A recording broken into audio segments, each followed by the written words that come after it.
Yun, magandang hapon po, ay magandang ng tanghali po sa inyo mga idol. Yun, balik kain po tayo ng tanghalian kasi yung anak ko hindi na uwi ngayon kasi pinabaonan ko siya para sa pinabaonan siya ng pagkain. Kaya hindi siya na mauwi, kaya ako na lang ngayon dito sa bayan. Bali, may ulam po tayo mga idol. Ito yung ulam natin, munggo. Yan o. Yan, na may sahog na baboy. Yan o. Yan, munggo mga idol. Yan. Yan o. May sahog na baboy. Yan o.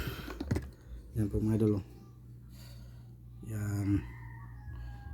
Yan. Yan mga idol. Yan ang ulam natin ngayon. Tapos may itlog pa tayo. Yan o. May itlog. Yan. Kain po tayo tanghalian. Yan, kain po. Yan. Bali unang subo nyo para sa inyo mga idol.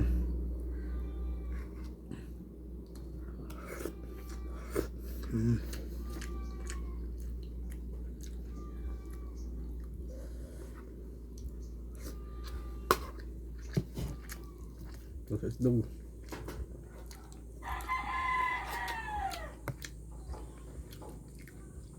Yan mga idol o. Munggo na may may malunggay.